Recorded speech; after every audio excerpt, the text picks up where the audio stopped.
news just in, you are looking at obviously a very disturbing live shot there. That is the World Trade Center, and we have unconfirmed reports this morning that a plane has crashed into one of the towers of the World Trade Center. CNN says right now is just beginning. I have another one. Another plane just hit. Right? Oh my God! Another plane. Bloody right now. You got people running up the street. And there is smoke pouring out the Pentagon. It would appear that there... Man, people are jumping out the windows.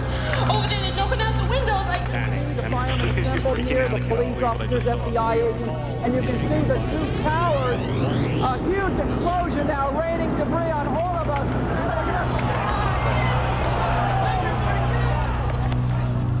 Another plane has crashed, this one about 80 miles south of Pittsburgh.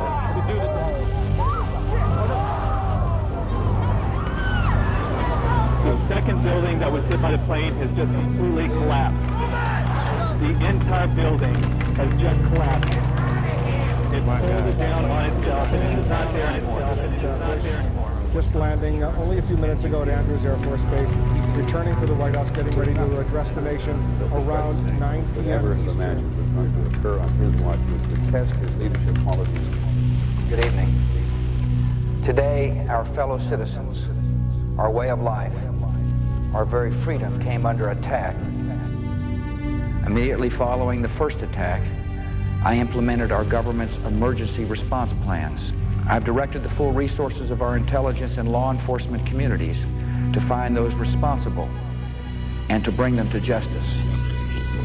We will make no distinction between the terrorists who committed these acts and those who harbored them. Thank you. Good night, and God bless America.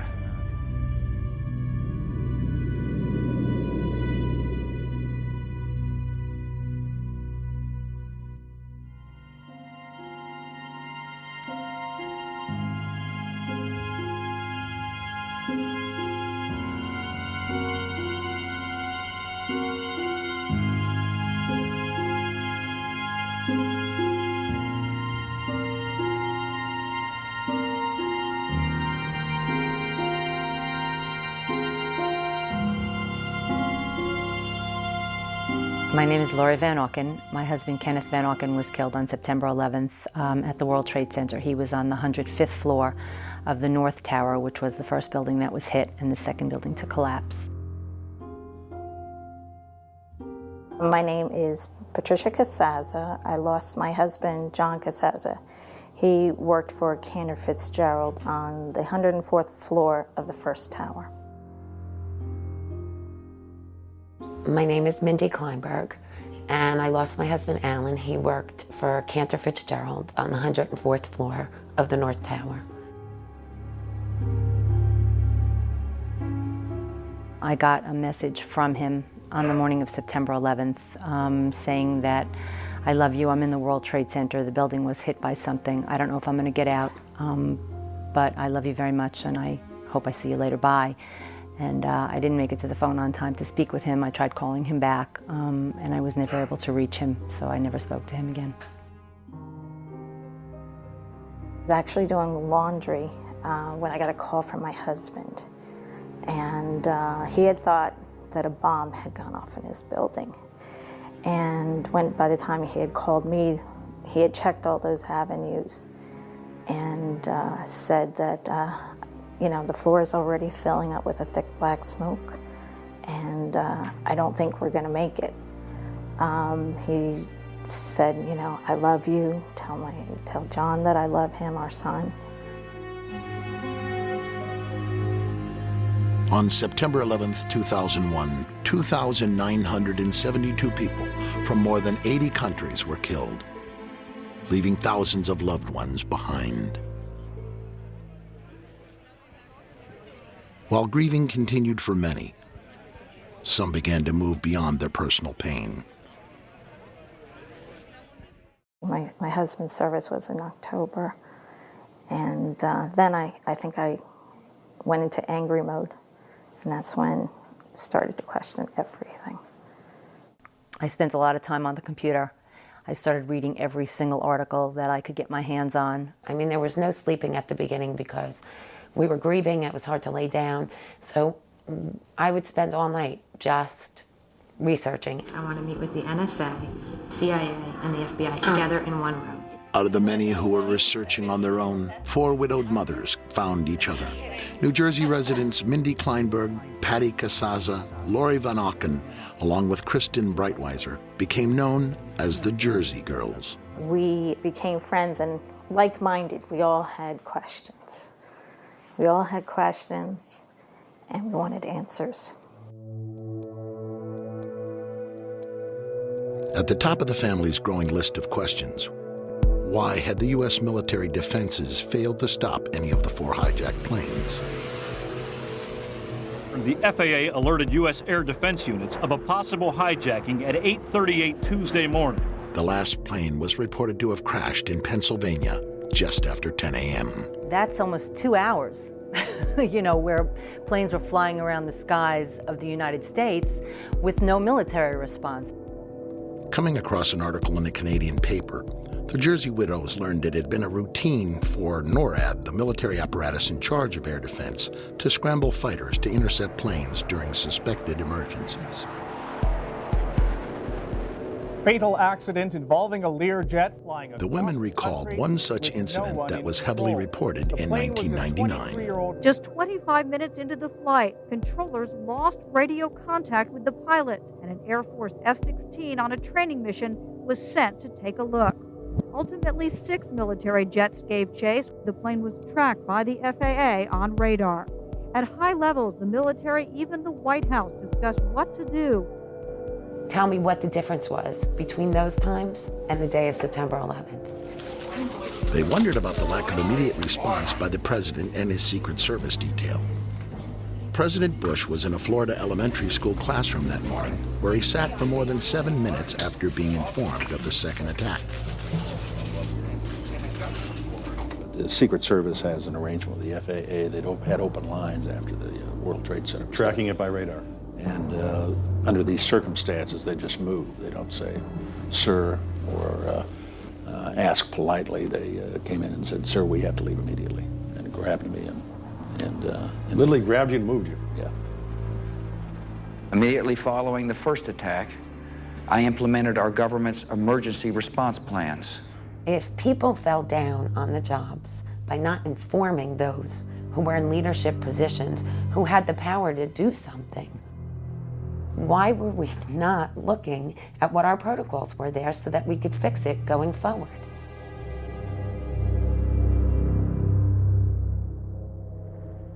Our families didn't want us asking these questions. That was painful. We should, you know, just be grieving and healing. Well, part of our healing process is finding out exactly what happened. We really were looking for answers feverishly at the beginning, and there was very little information being put out through the major media that answered our questions. There were just more questions. Every time we would look into something, we'd have more questions. One article led to a question that begat another question that begat another question, and when you couldn't thread them together and you couldn't come to an answer that made sense, you know, we started to catalog our questions. The families raised questions about the track record of the FBI and the elusive search for justice after 9/11. I've directed the full resources of our intelligence and law enforcement communities to find those responsible and to bring them to justice. Throughout the week after the attack, there were numerous accounts that the hijackers had a large number of accomplices in the United States. 75 individuals who are currently detained, over 480 people arrested, nearly 1,000 individuals. The families waited for the 9/11 trials to begin, but they never came. After the public spectacle of roundups, the Justice Department quietly let the suspects go, one by one. A year later, the families would learn that only 6 of the original detainees were still in custody, and none had been charged with any terrorist act. The FBI continuously was changing agents who were on the investigation. I mean, when you're trying to connect the dots, you need continuity. Journalist Gail Sheehy spent months with the 4 widows. I mean, they wanted to find that more was done and was going to be done, but they kept finding that less was being done. We printed articles, copied them. By November, it had become the sense among most 9/11 families that an independent investigation would be necessary to do what the Justice Department and the news media seemed unwilling to do. We felt that the country was at risk from terrorists and from incompetence, and maybe worse.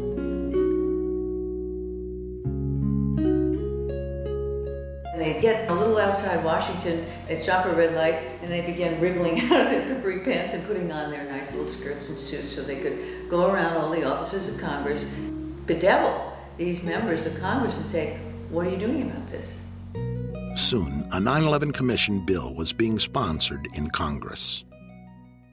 Senator Tom Daschle said last week that you called him several times and urged him not to investigate the events of September 11th. Tom's wrong. He has, I think, in this case, well, let's say a misinterpretation. He said on one occasion that the president asked him to do that at a breakfast meeting. Are you now saying that they weren't asking to block an investigation? Lori was an independent. Mindy was definitely a Democrat. Actually, Kristen and myself voted for President Bush in the first election. And yet, even though he should have been our biggest advocate, he turned into one of our biggest adversaries.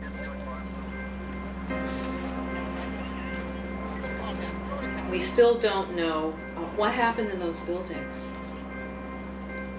The Jersey widows were not the only ones seeking answers and becoming frustrated.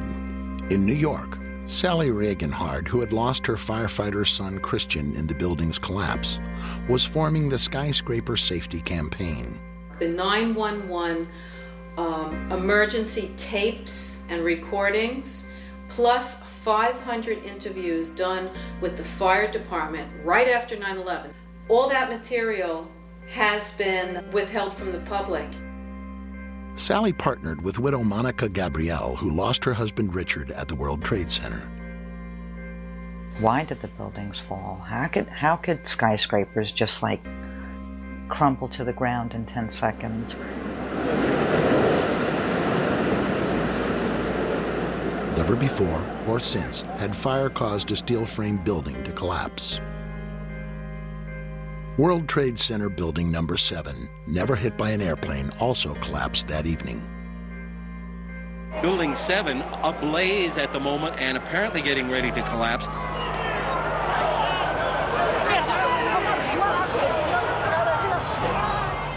The largest structural collapse in world history, the largest loss of life on American soil since the Civil War, and not one governmental or elected official wanted to know why and how this happened.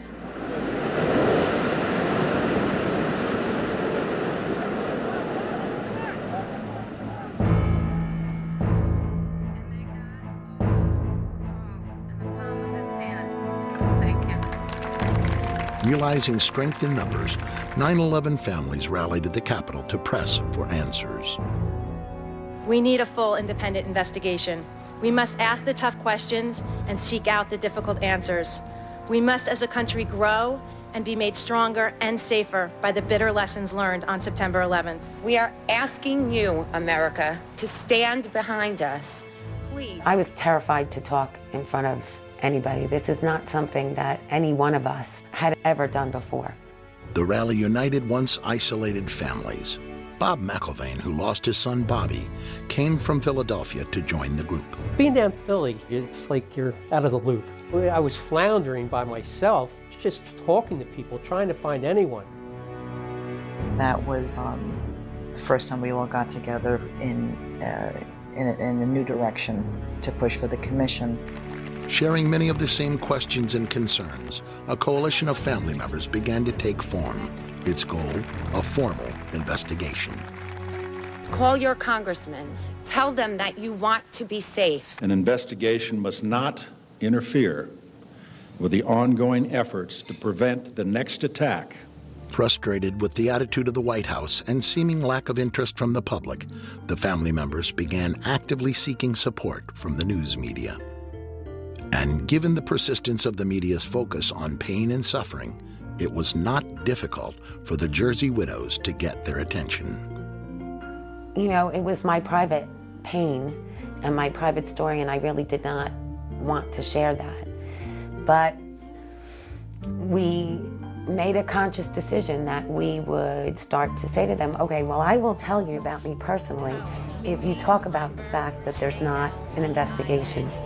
I'm joined right now by 4 women who lost their husbands in the attacks. Kristen Breitweiser is one of 4 New Jersey widows who lost. These women banded together after their husbands were killed, and now they're leading a campaign to find out exactly how did 9/11 happen. And finally, the media began to report on our activities, not just the activities of the administration. Look forward to the president and the vice president going to both come in there. To go on any show is not easy, but you needed the public pressure in order to make anything happen in Washington.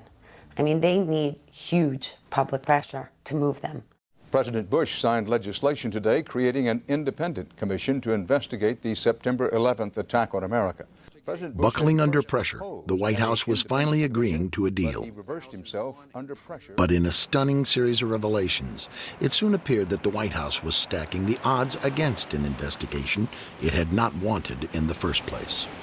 The president named a supporter, Dr. Henry Kissinger, Secretary of State in the Nixon and Ford administrations, to head the panel. He has a penchant for secrecy, which is not what's needed here. There are questions about his role in Vietnam, his role in the coup in Chile. Several family members approached Kissinger and requested a meeting at his office in New York.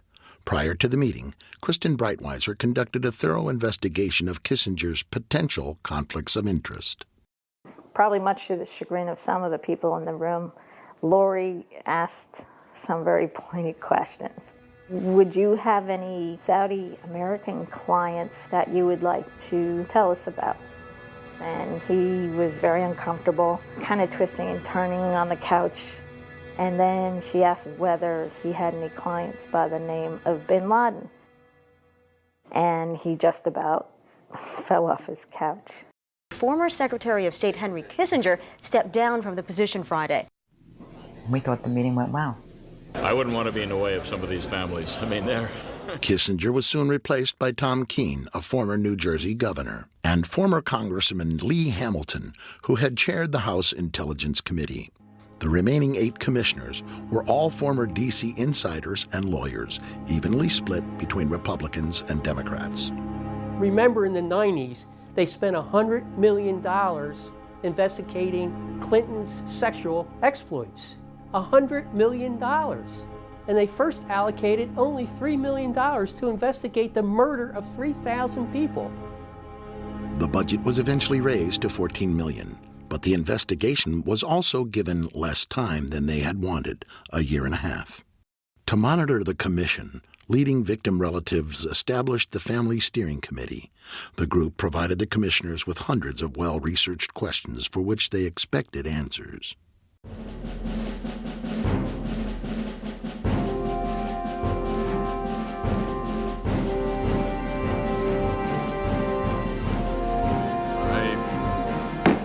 That's the official start of our first public hearing of what is going to be an extraordinarily difficult and important job. In March of 2003, 441 days after the attacks, the official investigation began in New York. Mindy Kleinberg from September 11th Advocates.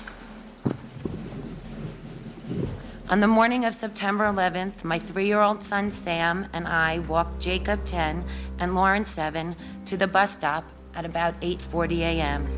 Brad was 24 years old and the oldest of our 3 sons. Family Steering Committee members were among the first to testify before the commission. Hey Mom, it's Brad. Just wanted to call and let you know, I'm sure that you heard there were, or maybe you haven't heard, but a plane crashed into World Trade Center 1. We're fine, we're in World Trade Center 2. I'm obviously alive and well over here, but obviously a pretty scary experience. I saw a guy fall out of probably the 91st story all the way down. So you're welcome to give a call here. I think we'll be here all day. I'm not sure if the firm's going to shut down for the day or what, but give me a call back. I called Dad to let him know. Love you. Welcome, Mayor Michael Bloomberg of the City of New York. From the outset, many families were concerned by how the investigation was being conducted. We begged and pleaded that people should be put under oath. At the beginning, they were not. We'll describe our city government. As the hearings progressed, the families were becoming more and more frustrated by what they perceived as softball questioning from the commissioners. I've appreciated already his remarks. We have certain questions that we, the families, wrote for each of the people that were coming to testify today. And the questions weren't asked. Complete waste of time. It was a bunch of people throwing accolades at each other and asking the same questions one after the other. Skirting around issues, not being defined enough in their questions. It's a stonewall, it's a cover-up. As far as I'm concerned, I'm very bitter, I'm very angry. Still, no one was prepared for what they then uncovered about Philip Zelikow, the executive director of the 9/11 Commission. He who had the power to say where the investigation was going, who would be interviewed, what would go into the 9/11 Commission report, what wouldn't. We have found out that he not only served on the transition team of the Bush administration, that he was a person who wrote a draft memo for the setup of the Bush administration's National Security Council, that he was an individual who wrote the preemptive war strategy that was eventually used for the war in Iraq, that he is a close friend of Condoleezza Rice's. We want him to resign. Philip Zelikow refused to resign, and Chairman Keene dismissed the family's concerns over conflicts of interest. Nearly a year in, the commission had only received a small amount of the documents that they had requested. At this point, what we have is literally hundreds of boxes of materials that have come into the commission, and we have not sorted through that. They gave them boxes and boxes of documents, but not left pertinent documents out. A deal announced yesterday between the White House and the commission investigating the September 11th attacks is proving to be rather controversial. Under the agreement, only certain members of the commission will be allowed to review classified documents from the White House, and their notes will be subject to administration review. I mean, I'm a member of the commission.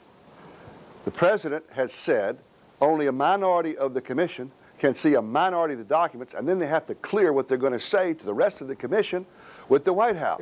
The only two commission members allowed direct access to the documents? Jamie Gorelick, the Deputy Attorney General under President Clinton, and Philip Zelikow. I felt that the fix was in at that point in time. The majority of the commission felt that it was better to see these documents rather than take a chance of not seeing them at all. It's a scam. It's absolutely disgusting. This is important. We cannot do our responsibilities if we don't have all of us access to all the documents we need, including what's in the White House. And with the investigation nearing its deadline, the president, vice president, and national security advisor were still refusing to testify publicly. Yet few Americans were aware of the family's plight. Up till then, the hearings had received only minimal coverage. Suddenly, that all changed. In testimony before the 9/11 Commission later this week, and in a new book to be published tomorrow, Against All Enemies, Clark will tell the story of what happened behind the scenes at the White House before, during, and after September 11th. To the loved ones of the victims of 9/11, your government failed you. Those entrusted with protecting you failed you. And I failed you. Mr. Clark is the first person that has apologized to the families. Clark's testimony provided the families with the timely leverage they needed to increase public pressure on reluctant White House witnesses. The Bush administration will allow National Security Advisor Condoleezza Rice to testify publicly before the 9/11 Commission. For President Bush, it was a dramatic reversal. I've ordered this level of cooperation because I consider it necessary to gaining a complete picture of the months. And even the president and vice president agreed to meet with the commission, but with a catch. They insisted on meeting together behind closed doors and not under oath. President, why are you and the Vice President insisting on appearing together before the 9/11 Commission? Because the 9/11 Commission wants to ask us questions. That's why we're meeting, and I look forward to meeting with them and answering their questions. Why you're appearing together rather than separately, which was their request? Because it's a good chance for both of us to answer questions that the 9/11 Commission is looking forward to asking us, and I'm looking forward to answering them. Let's see. We have to have one story, so I'll say a part, and if I get it wrong, hedge a little bit and give me the next. I want to thank the chairman and vice chairman for giving us a chance to share views on different subjects.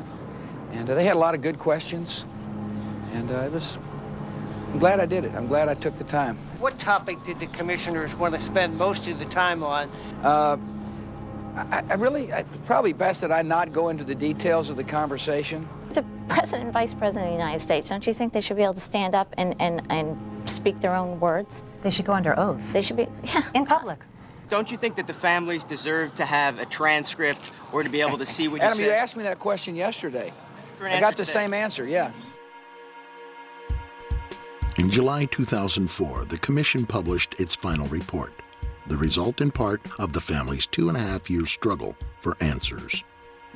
2.5 million pages of documents. We've interviewed over 1,200 individuals, including experts and officials past and present. And you've produced a truly bipartisan report that honors the thousands who died on 9/11, honors their grieving family members. Thank you for creating a report that may be one of the most important publications of our age. Commission members have worked hard and served our country well. I speak for all Americans in thanking them for their fine work. We, waited for the report to come out and were hopeful. I was always hopeful that we would get a report that answered my questions. However, the Commission report failed to meet many of the family's expectations and concluded that 9/11 was merely a failure of imagination. The percentage of the questions that got answered was very, very low. I'd say maybe 30% got touched upon, 70% didn't. The stuff that's included is the stuff that they really didn't have too much choice in including because they knew what we knew. You can do an investigation, and if you don't really want to research an area, you just don't look at it. If you don't ask them all the questions or you don't let them tell you the whole story, then you could write a report based on half truths.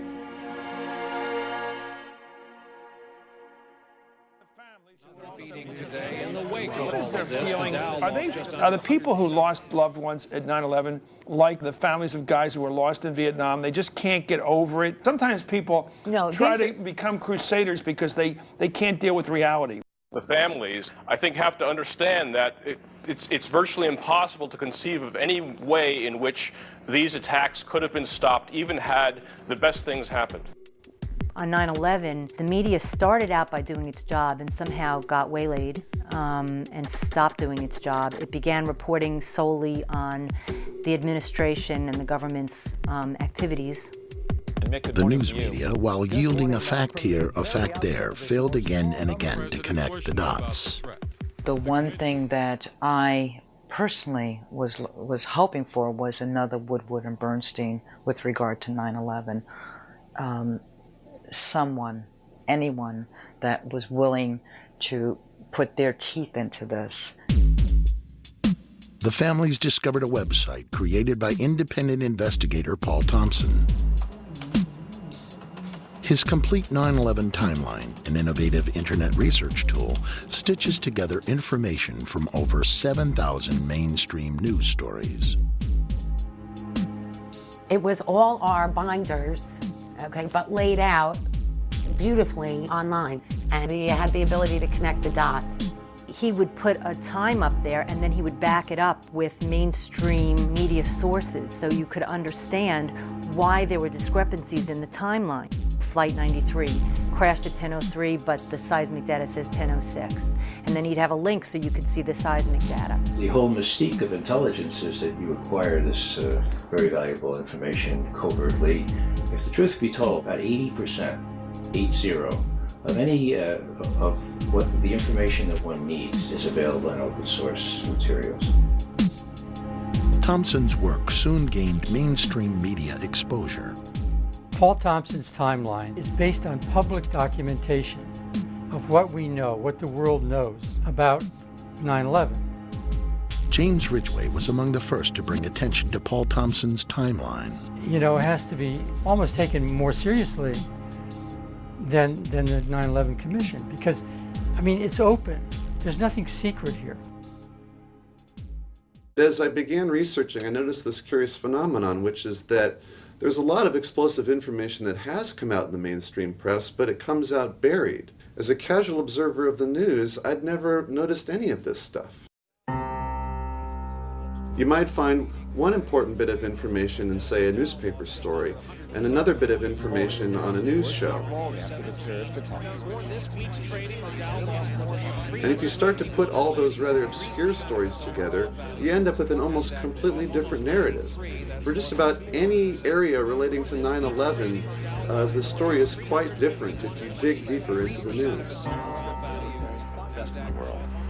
And clearly, something yesterday took place in New York that was not foreseen, that we had no specific information about. Like most Americans, Thompson initially didn't question the Bush administration's first statements about the attacks. The administration consistently maintained that there were no warnings or specific threats. No specific threat involving really domestic operation or involving what happened, obviously, the city's airliner and so forth. There were no warning signs that I'm aware of that would indicate this type of operation in the country. I first became interested in 9/11 around mid-2002, right around the time that President Bush's now famous August 6th PDB became leaked to the press. President Bush was told in August that Osama bin Laden might be planning an attack involving the hijacking of U.S. aircraft.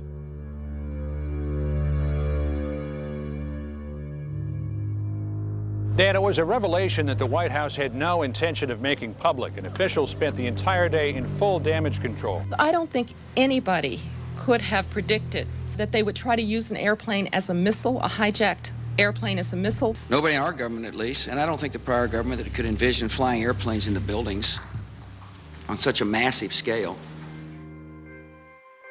His interest peaked. Thompson began to search for news stories that might help him determine exactly how aware the White House had been of al-Qaeda's desire to use planes as weapons. He was quickly able to compile a wealth of examples that any journalist should have been able to find. One of the earliest dates back to 1995. It was codenamed Operation Bojinka, a terrorist plot to use commercial planes to attack U.S. targets. Ramzi Youssef, the bomb maker responsible for the 1993 World Trade Center bombing, had fled to the Philippines, where police discovered his bomb factory. Youssef again escaped, but his accomplice was arrested and spilled the chilling plot. Operation Bojinka, a plan to blow up multiple airliners over the Pacific, was heavily reported, but Thompson noted most journalists failed to mention the second aspect of the plot. Only CNN International dug deeper into this story. In confidential documents from the Philippines obtained by CNN, the plan was clear. He will board any American commercial aircraft, control its cockpit, and dive it at the CIA headquarters. Other buildings targeted the Pentagon and the World Trade Center. And the FBI, using the Philippine documents, did check the 4 flight schools named there, but found no evidence of any other planned terror attacks. Only NBC reported a stunning confession by a man allegedly trained by bin Laden. It was over a year before 9/11, a Pakistani-British man told the FBI an incredible tale, that he'd been trained by followers of Osama bin Laden to hijack airplanes, and he confessed he was now in America to carry out an attack. Khan was recruited into al-Qaeda at a British mosque, then flown to Lahore, Pakistan for hijack training in a Mach 767 cockpit before being sent to America, where he was told he would hijack a plane from JFK and fly it into a building. I told him before the 9/11 about more than a year we hijacking in America airline. Khan claims he got cold feet. Instead of meeting his contact, he slipped away, gambled away all his money, and in fear turned himself in and confessed. I've been to Pakistan. I know about this hijacking, something going on. NBC News has learned Khan passed not one, but 2 polygraphs. A former FBI official says Newark agents believed him, but word came from headquarters, quote, return him to London and forget about it. Access to this exclusive footage from NBC is now restricted. July 2001, according to 60 Minutes, Egyptian intelligence received a report that 20 al-Qaeda had slipped into the U.S. and 4 of them had trained on Cessnas. Now, to the Egyptians, pilots of small planes didn't sound terribly alarming, but they passed on the message to the CIA anyway, fully expecting Washington to request more information. The request never came. In fact, Thompson compiled stories about 14 different nations that had warned the U.S. prior to 9/11. You could have one story that comes out on the front page and another story that comes out on page B12. And what I found is that many times the story that comes out on B12 is more important than the story that comes out on the front page. March. Italian intelligence gave information to the U.S. based on their wiretap of an al-Qaeda cell in Milan. The LA Times and the Washington Post said the wiretaps warned of brothers going to the United States and a massive strike involving aircraft. August. According to Moroccan and French newspapers, an intelligence agent reported that bin Laden's men were preparing large-scale operations in New York in the summer or fall of 2001. The agent was then called to the U.S. to report this information directly. August. Britain warned 3 times of an al-Qaeda attack in the U.S., the final warning specifying multiple airplane hijackings. According to Britain's Sunday Herald, the warning was passed on to President Bush a short time later. It's unknown how many of these warnings, reported but buried in back pages, reached the White House through official channels. But one threat assessment is well known to have reached President Bush directly. It was known as the Presidential Daily Briefing, or PDB, of August 6th. The Bush administration kept it from the public for months until it was revealed in part by the CBS News in May 2002, putting the White House on the defensive. All of this reporting about hijacking was about traditional hijacking. You take a plane, people were worried they might blow one up. I'd like to ask you about the August 6th PDB. Sure. You mentioned it. 2 years later, President Bush responded to questions about what led him to request the August 6th briefing. Yeah. Ed, I asked for the briefing, and the reason I did is because there had been a lot of threat intelligence from overseas, and so part of it had to do with the Genoa G8 conference that I was going to attend. 8 of the world's most powerful leaders gathered here to discuss global problems. And yet, the threat of violence means they're having to keep the world at bay.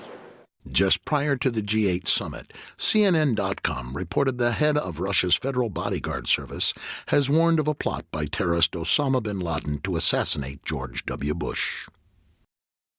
The LA Times reported U.S. officials were warned of a threat posed from the air by commercial airliners. It's terrorists as well as protesters the Italian government fears, so anti-aircraft batteries were on standby at the airport.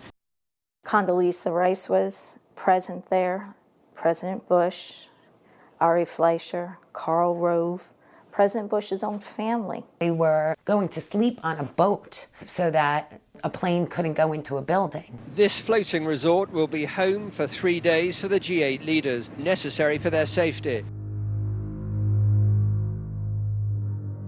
If the August 6 PDB was prompted by a threat from the air in Genoa, clearly President Bush, his spokesperson Ari Fleischer, and his national security advisor Condi Rice were more than aware of the threat of planes as weapons, but the news media appeared to miss the lead. You have information about simultaneous hijackings. No specific threat. Planes being used as weapons. I don't think anybody could have predicted. Specific targets, including mentions of Pentagon, World Trade Center. Nobody in our government, at least, and I don't think the prior government could envision flying airplanes into buildings.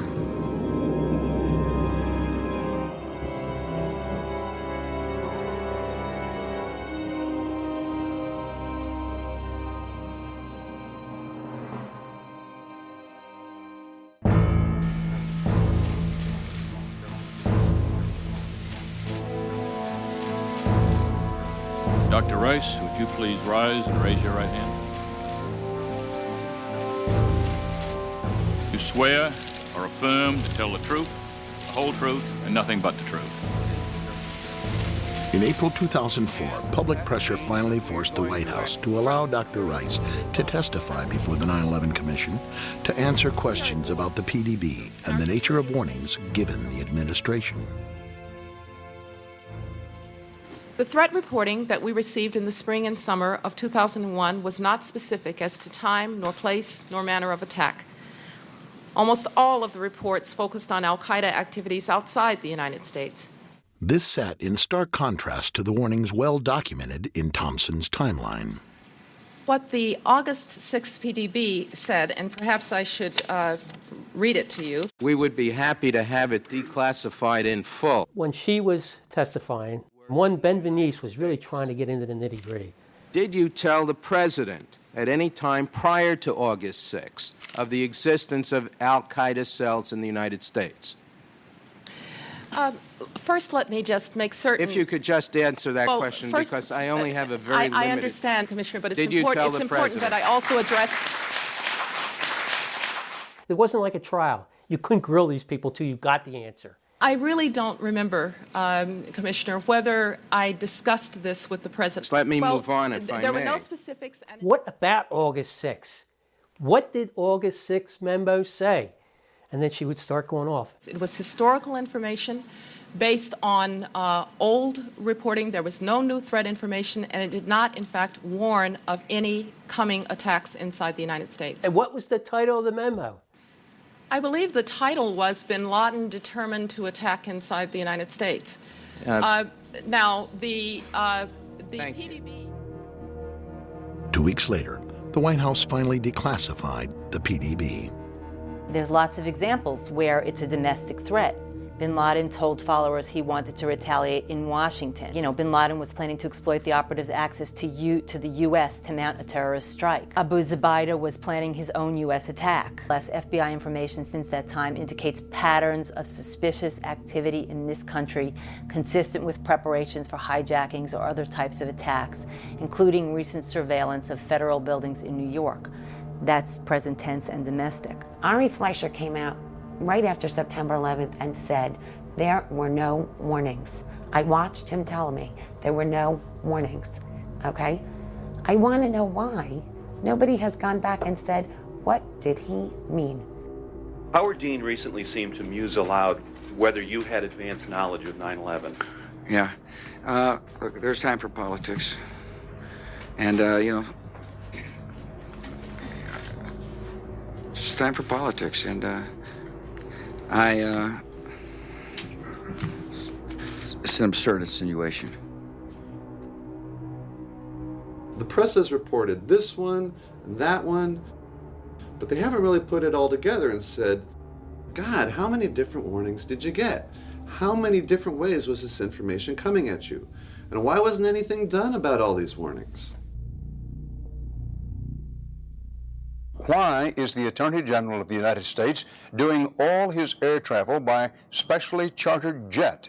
The Justice Department cited what it called a threat assessment by the FBI and said Ashcroft has been advised to travel only by private jet for the remainder of his term. And on the night before the attacks, the president may have slept more soundly, knowing surface-to-air missiles were placed on the roof of the Sarasota, Florida resort where he was staying. Not a typical security procedure at the time.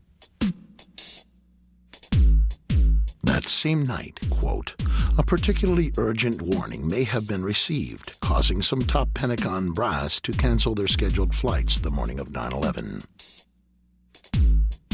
Why that same information was not available to the 266 people who died aboard the 4 hijacked aircraft may become a hot topic on the Hill. It never did. We took an oath not to talk about during the campaign, I think correctly so, to increase the capacity of that commission's report to be heard by the People's Congress. Now it's beyond the campaign, so the promise I had to keep this out of the campaign is over. So, Mr. President, you knew they were in the United States. You were warned by the CIA. You knew in July they were inside the United States. You were told again by briefing officers in August that it was a dire threat. Didn't do anything to harden our border security, didn't do anything to harden airport security, didn't do anything to engage local law enforcement, didn't do anything to round up INS and consular offices and say we have to shut this down, and didn't warn the American people. What did you do? Nothing, so far as we could see.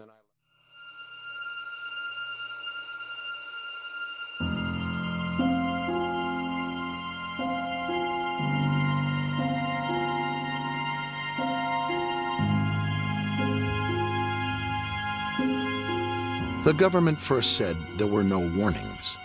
There were. Then the White House insisted the warnings were not specific as to where, when, or how. The 9/11 families and the timeline connected the dots where the media didn't. There were many warnings. Most were detailed, some were urgent, and yet little or no defensive action was taken by responsible officials, except for their own personal protection. The public was better informed in the summer of 2001. Lives would have been saved. Maybe the attacks wouldn't have been prevented. Lives would have been saved. My husband was in Tower 2. If he knew that it was a terrorist attack, he wouldn't have stayed in the building. When they were told that the building was secure and to stay at their desk, maybe they would have left. Maybe, those who thought that the first attack was an errant plane would have thought differently and responded differently. But again, we weren't given the information to make any of these decisions for ourselves. Even as the first tower burned on every channel that morning, no one on the federal level who had received warnings all summer called New York to order an evacuation of Tower 2.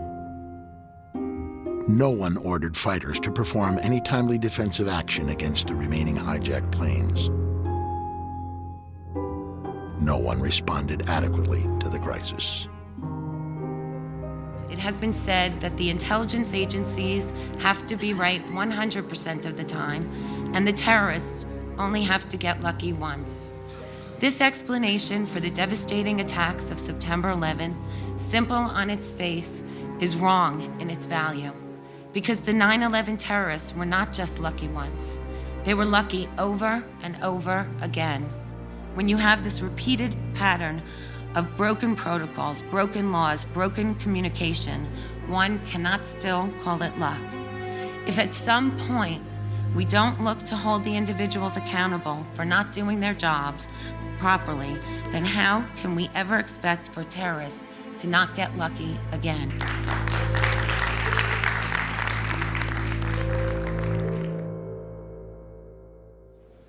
Mr. Speaker, the President of the United States.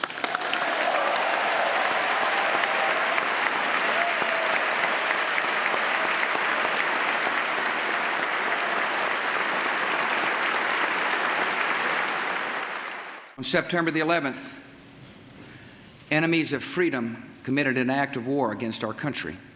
And tonight, the United States of America makes the following demands on the Taliban.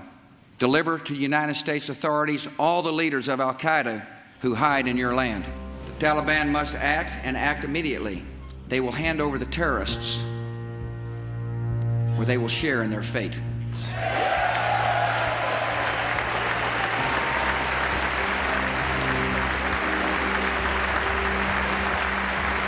We have a live picture that we're showing from Kabul. American ground forces at this hour are penetrating Afghanistan. Mazar-e-Sharif apparently has been taken. We had reached to the outskirts of Kabul. One of Osama bin Laden's top lieutenants was killed. One of the infamous al-Qaeda caves. Plenty of room for some fighters to hide when the American bombs start to fall. Unbroken military activity attacking the White Mountains. Despite the crushing defeat of al-Qaeda forces at Tora Bora, U.S. military officials still don't know where to find Osama bin Laden. This is Tora Bora, the remains. The rest of the Afghan fighters are headed home. The caves of Tora Bora conquered, a terrorist shelter, now just a hole in the ground. The distinguished interim leader of a liberated Afghanistan, Chairman Hamid Karzai.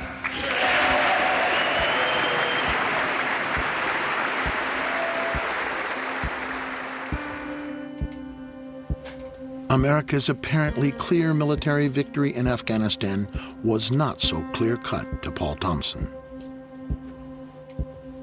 The war ended very quickly, but in the end, the U.S. was only able to capture or kill one major al-Qaeda figure and no Taliban figures.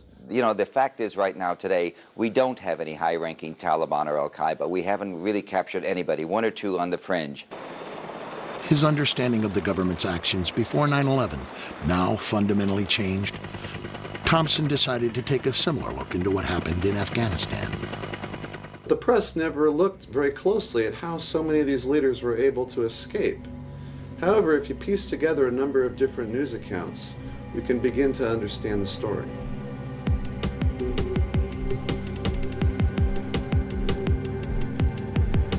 Early November, the London Times reported bin Laden's closest advisors all escaped in a late-night convoy from the Afghan capital of Kabul. An eyewitness reported, "We don't understand how they weren't all killed the night before, because they came in a convoy of at least 1,000 cars and trucks. It must have been easy for American pilots to see the headlights." By the 10th, bin Laden had joined the convoy in Jalalabad. An intelligence official told Night Rider newspapers it was obvious that this area was to be the base for an exodus to Pakistan. We were amazed that nothing was done to prepare for it. On November 14th, the Northern Alliance captured Jalalabad. That night, 1,000 fighters and a convoy of several hundred vehicles escaped again, this time with bin Laden, driving hours to the fortress in Tora Bora. The U.S. bombed the nearby Jalalabad airport, but apparently did not attack the convoy. November 15th, at the cave complexes of Tora Bora, an estimated 1,600 of bin Laden's fighters are now surrounded. The most important battle of the war begins. U.S. warplanes are keeping a close eye on mountain passes, and U.S. Special Forces are working with Pakistani troops on the border to block possible escape routes. While there were two main escape routes, Newsweek reported that the U.S. bombed only one. Using the other route, hundreds of al-Qaeda and Taliban, including senior leaders, escaped. In the wake of the attacks, eyewitnesses told Britain's The Daily Telegraph that they were shocked that the U.S. had surrounded Tora Bora only on 3 sides. Bin Laden walked out of the Tora Bora cave complex and into Pakistan with a number of loyal followers. Of course we're after Saddam Hussein, bin Laden. He's isolated. In August 2005, a story broke that gave Paul Thompson a missing piece of the puzzle. In an exclusive interview with Newsweek, the CIA field commander in Tora Bora during the invasion, Gary Burnson, broke his silence. He explained that his intelligence operatives had tracked bin Laden to Tora Bora. Mr. Bernstein feels so strongly about getting this story out and getting his book published that he actually resigned 2 years short of retirement from the CIA in order to publish his book. At the time of this interview, he was required to speak through his attorney until the CIA cleared his book for publication. At various points in time, they did have, to my understanding, definitive intelligence as to his general location within Tora Bora. I can't go into detail as to the actual sources of the intelligence and the collection methods because those remain classified. However, we had Osama bin Laden essentially cornered in Tora Bora, and for whatever reasons, we did not do what was necessary in order to ensure that he did not escape. The goal has never been to get bin Laden. Obviously, that's desirable. It's interesting. I just read a piece by some analysts that said you may not want to go after the top people in these organizations. You may have more effect by going after the middle managers because they're harder to replace. Toward the end of the war, when all eyes were on Tora Bora, the news media missed another major story. Again, thousands of Taliban and al-Qaeda escaped without drawing U.S. fire, this time from the northern city of Kunduz. The Taliban's only stronghold in the region has all but fallen to the forces of the Northern Alliance. Once again, the door was left open for escape. Our side in that battle had the enemy surrounded. There were a reported perhaps 8,000 enemy forces in there. Oh, they had the cream of the crop of al-Qaeda caught. Journalist Seymour Hersh later broke this story in the New Yorker magazine, briefly sparking TV news coverage. And from there, all of a sudden, one night around Thanksgiving, in the middle of the siege, an air corridor was set up between Kunduz and northern Pakistan. And at night, Pakistani relief planes regularly flew through that corridor. It was a very orderly, organized thing that armed men would stand on the tarmac waiting for a flight that would come in, and then they would be taken out. For as many as 4,000 or 5,000. They were not only al-Qaeda, but maybe even some of bin Laden's immediate family were flown out on those evacuations. It had to be done with the blessing of Musharraf, didn't Exactly, and of the United States. When I tell you it comes at the level of Don Rumsfeld, it has to. What we're describing here is something which would clearly be noticed by the United States. One or two, maybe not, okay? An airlift of these proportions, it certainly would. This is the most secure space on the face of the earth right now. If someone's moving over Afghanistan, the United States knows about it, clearly. No plane could fly from Kunduz to Pakistan without getting shot down unless we let it happen. And we let it happen. And I think there's just no other way to explain it. My take on it basically is the fact that there is some sort of a deal in place between the government of Pakistan and the United States.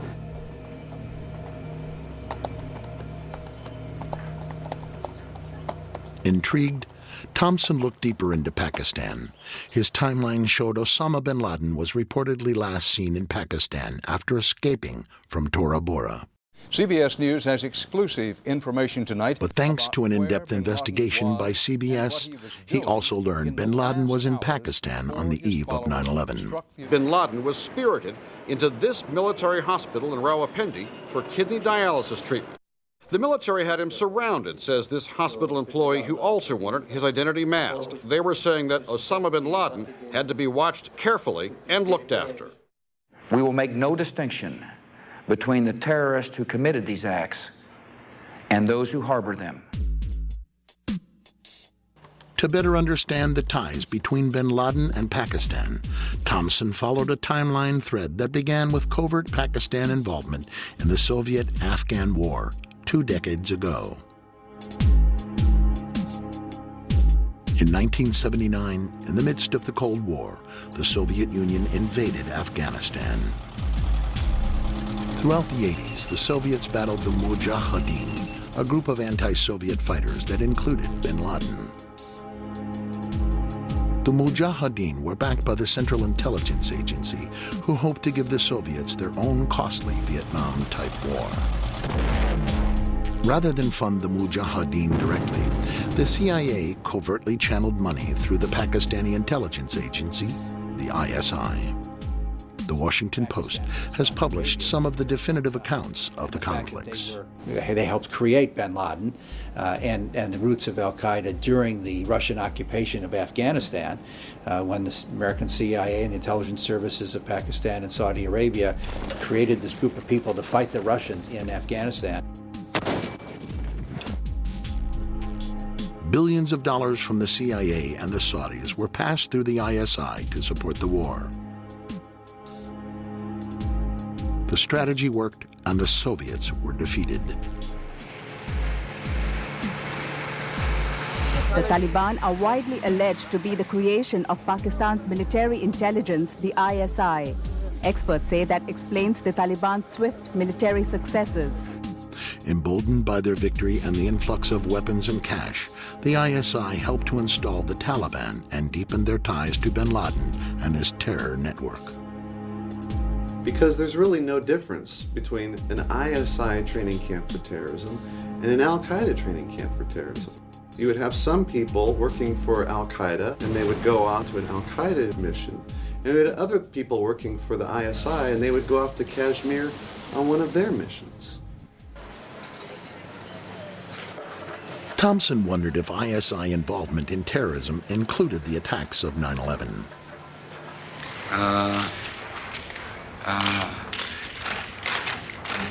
We will give the Pakistani government a chance to cooperate and to participate as we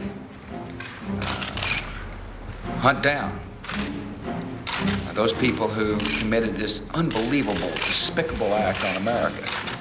What I am told by senior administration officials is the Pakistani government has promised to, quote, fully cooperate. The dictator of Pakistan, General Musharraf, came forward. Within days of the attacks, Pakistan was hailed as a major ally in the new war on terror. The White House seemed confident that al-Qaeda alone was behind 9/11.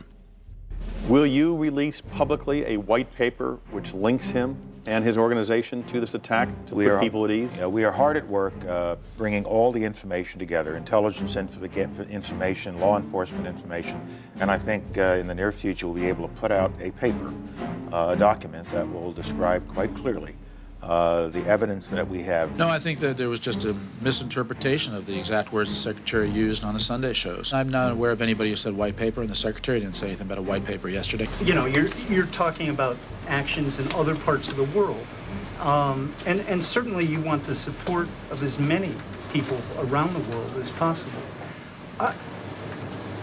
You know, I guess it seems as though you're asking everyone to trust you. I mean, logic tells you they couldn't have done it alone. This was a sophisticated plot. Bin Laden was not capable of doing this by himself and his group. So who was capable? Obviously, there has to be much more of an investigation in Pakistan. But on October 1st, the FBI discovered evidence linking the alleged hijackers and al-Qaeda by following a money trail that ended at Mohammed Atta in Florida. Suspected hijacker Mohammed Atta received wire transfers via Pakistan and then distributed the cash via money orders bought here in Florida. A senior law enforcement source tells CNN the man sending the money to Atta is believed to be Ahmed Umar Saeed Sheikh. He reportedly is controlling certain aspects of the financial transactions of the Al-Qaeda network. Once a standout student at the London School of Economics, the British-born son of Pakistani parents speaks 5 languages. The story made news in every major newspaper. With 9/11 paymaster identified as an alleged al-Qaeda moneyman, it seemed that the U.S. finally had its proof that al-Qaeda was involved. The U.S. war on terror could now move ahead. But what most of his post-9/11 reports about Omar Saeed Sheikh had failed to mention was that at the same time Sheikh dropped out of the London School of Economics to presumably join al-Qaeda. He had also joined the ISI. Arresting officer A.K. Jain says, under questioning, Omar Sheikh admitted he was supported by the Pakistan government's intelligence service, the ISI. He had told me that. He admitted to you? Oh, yes. And after his release, it was very clear that he was provided protection and safe haven in Pakistan with the direct support, with the knowledge, and obviously with the connivance of the Pakistani intelligence.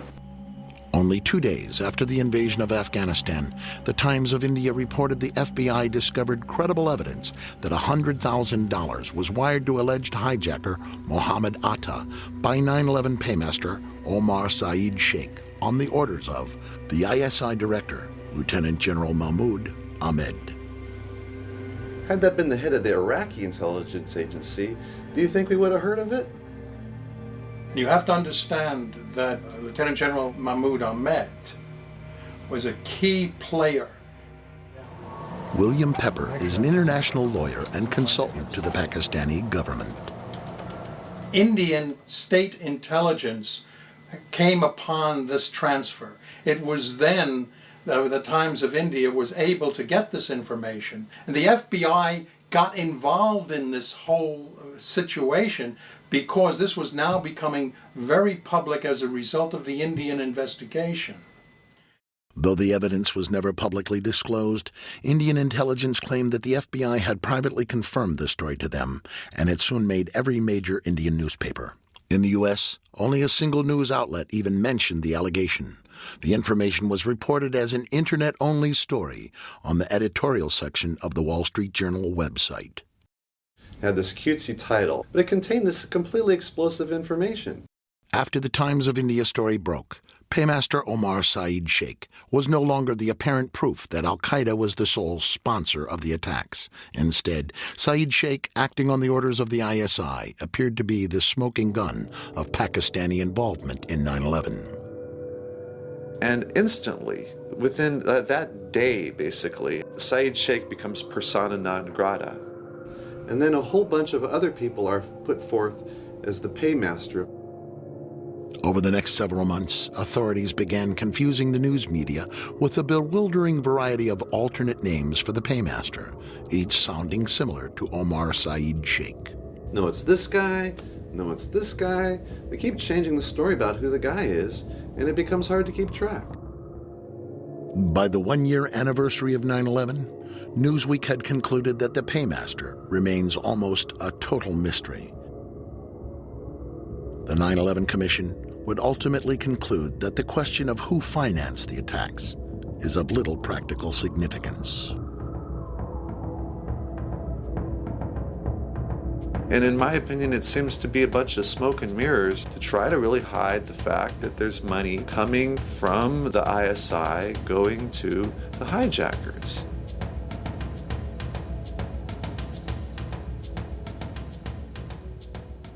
If we were really going after the people who sponsored al-Qaeda, wouldn't we be bombing Pakistan? Are we better off in Pakistan or in Iraq in terms of beating terrorism? I would say to you, if you'd asked me that question, I would say, no question. Let's forget about Iraq and let's focus on Pakistan. There is no reason for the administration to continue to shield make-believe allies who are supporting either directly or indirectly terrorists whose goal is to kill Americans. And do you think that will ever become public? Which countries are talking about? It'll become public at some point when it's turned over to the archives, but that's 20 or 30 years from now. We need to have this information now because it's relevant to the threat that the people of the United States are facing today. And here the story took another unexpected turn. Several top news sources had all reported that the Pakistani ISI director had actually been in Washington for a rare visit during the week of September 11th. Yes, Dr. Rice. Are you aware of the reports at the time that ISI chief was in Washington on September 11 and on September 10th, $100,000 was wired from Pakistan to these groups here in this area? And why he was here? Was meeting with you or anybody in the administration? I have not seen that report, and he was certainly not meeting with me. Yes? LA Weekly reported that on the very evening of September 11th, U.S. State Department officials began negotiating the terms of the U.S.-Pakistani partnership with ISI Director Mahmoud Ahmed, the very man who was alleged to have ordered the wire transfer to Muhammad Atta. The talks continued over the next several days before the Lieutenant General returned to Pakistan on September 14th. But an undercover operative named Randy Glass says he can prove that USA officials knew about the ISI role in 9/11, even as they chose to partner with Pakistan. The revelation came in yet another largely overlooked story, this one reported by Dateline NBC. Con man turned undercover operative Randy Glass was infiltrating a terrorist arms buying network layer by layer. Former conman Glass was part of a 1999 government sting called Operation Diamondback, a 2.5-year investigation by the FBI and the Bureau of Alcohol, Tobacco, and Firearms. On July 22, 1999, Glass flew to New York for a meeting here at the trendy Tribeca Grill. It was dinner for four. Glass, his first contact, Dia Moishan, the Jersey City businessman Mike Malik, and the mystery man, R.G. Abbas. You know who supplies the most money? Who? Yeah. Glass was wearing a wire. Mixed in with the dinner crowd were agents from the FBI's terrorism task force. Basically, what he told me was they were interested in purchasing a large amount of sophisticated weapon systems. And who was Abbas representing in this? Abbas was represented to me as being an ISI agent. And this is where the stakes really get high, because if Abbas was telling the truth, Randy Glass and the feds were about to cut an illegal weapons deal with a Pakistani intelligence operative linked to terrorists. The story of Randy Glass never seemed to quite catch on. If you ask most people, have you heard about this?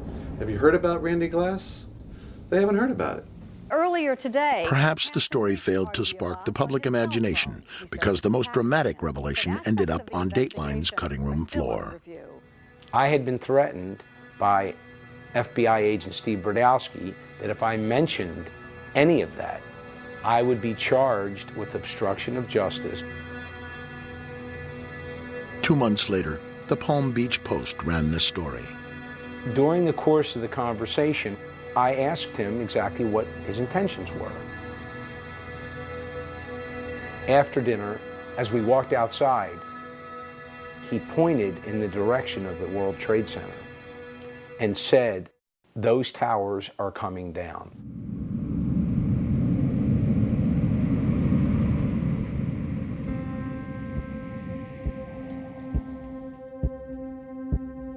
I'm not suggesting from this that Pakistan is the quote-unquote solution to 9/11, because it's not. Pakistan is one part in a very complicated story. But the question to me is, who else was involved with Al-Qaeda? Was Al-Qaeda used as a tool? Just as in the 1980s, the Mujahideen were basically used by the US government.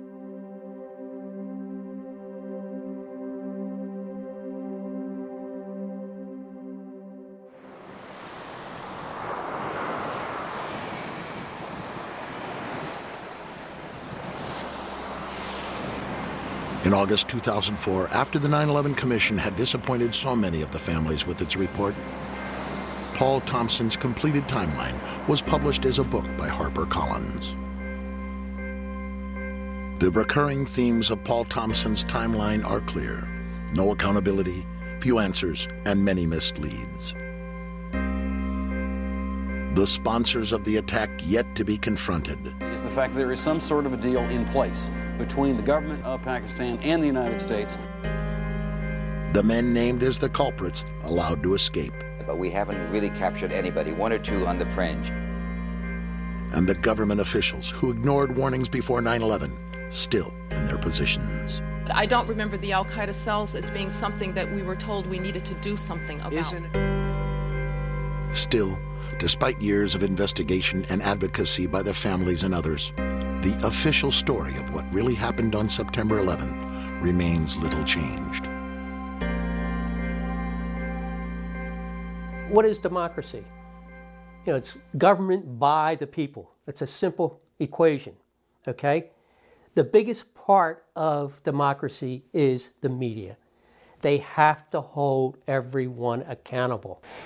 You know, it would be impossible as a citizen to be up and informed on every single topic, because it took us thousands of hours of research in order to be informed enough to ask the right questions here. And that's where you need media, because you know what? Somebody has to be out there connecting the dots. And we don't have that. Good morning, everyone. Thank you very much, Diane and Charlie. Please don't go away, because I think news reporting has drastically changed since 9/11. Rebecca Abrams, an assignment editor with ABC News. The reporting now, there is always use of caution in how we cover a story. For those tuning to the internet rather than network news, online buzz about President Bush in the Florida classroom had started within weeks of the attacks. But most Americans remained unaware. For nearly 3 years, the footage gathered dust on newsroom shelves as the networks avoided the issue in their anniversary retrospectives. ABC News is going to be with you all day long, bringing you the events of the day, starting with the memorial here. They seemed to go out of their way to avoid exposing the president's lack of response. The president thought for second or two about getting up and walking out of the room, but the drill was coming to a close and he didn't want to alarm the children. Instead, Bush pauses, thanks the children. Thank you all so very much for showing me your reading skills. And heads for the empty classroom next door. This is Michael Moore. Finally, into the void created by the news media glossing over the discomforting issues came filmmaker Michael Moore with his record-breaking film, Fahrenheit 9/11. Sharply critical of the administration, the film sparked controversy and fiery attacks on Moore himself, including during prime time at the Republican National Convention. Please, my friends. Certainly not a disingenuous filmmaker. Why had it been left to McCain's disingenuous filmmaker to bring these questions to the American public?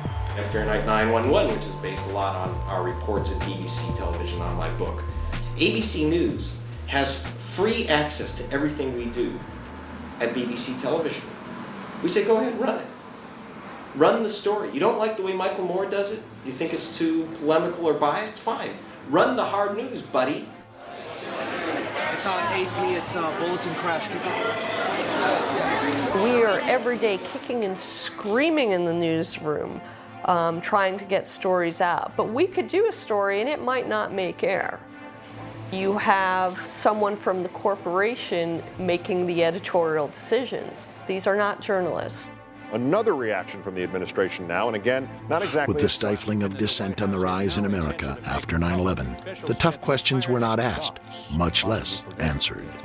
You know, there was a time in South Africa that people would put flaming tires around people's necks if they dissented.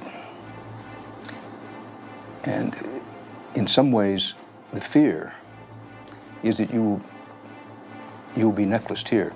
You'll have a flaming tire of lack of patriotism put around your neck. Now, it's that fear that keeps journalists from asking the toughest of the tough questions. So all this information keeps popping out here and there, but what happens is that no one wants to take the ball and run with it because all the information's there. If we could put it together and get it into the Washington Post as a 10-day series, and people are saying, unbelievable. The facts were dribbled out and over such an extended period of time that I think that effect was lost on the American public. The press should have been doing a better job of putting those conflicts, if you will, side by side in a cumulative report. But that's not the job of reporting. That's the job of editorial pages and politicians and others to make those kinds of judgments, and the public itself and the 9/11 relatives themselves to make those kinds of assertions. All we can do in our reporting is report facts. And we have reported those facts, and we have held those facts up against public statements at the time, which is why they know that that's what took place from our reporting.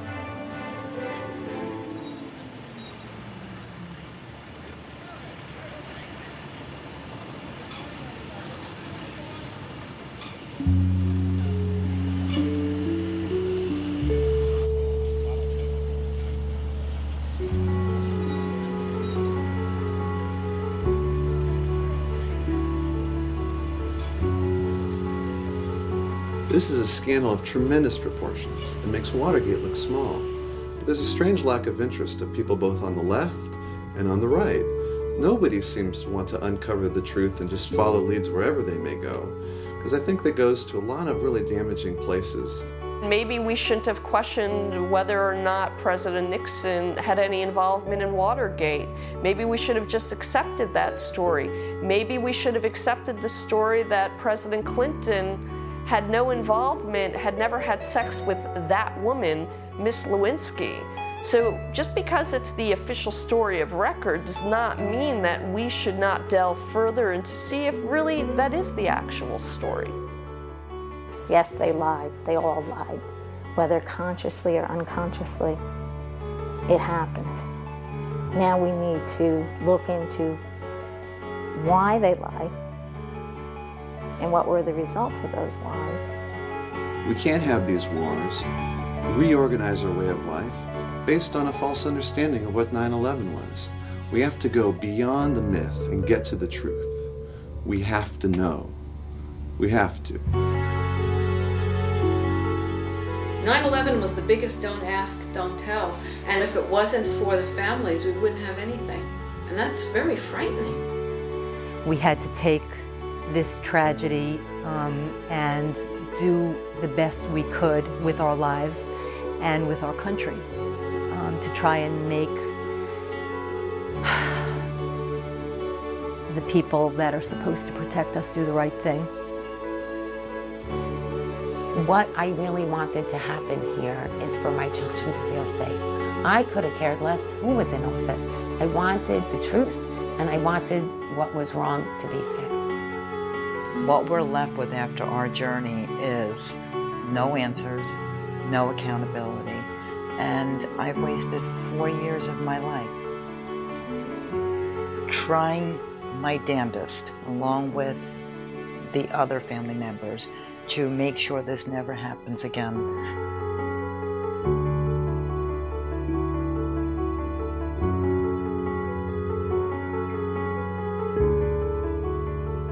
Let me just say something real quickly about my son.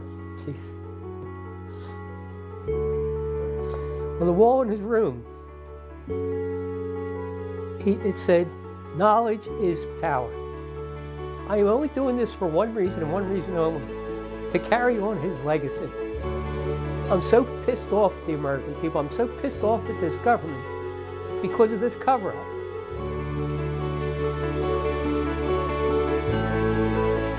John Gerard Coughlin, Timothy J. Coughlin, Anne Marie Kramer, Christopher Seaton Kramer, and my big brother, Wade Brian Green. We miss you, we love you, and you are always in our hearts.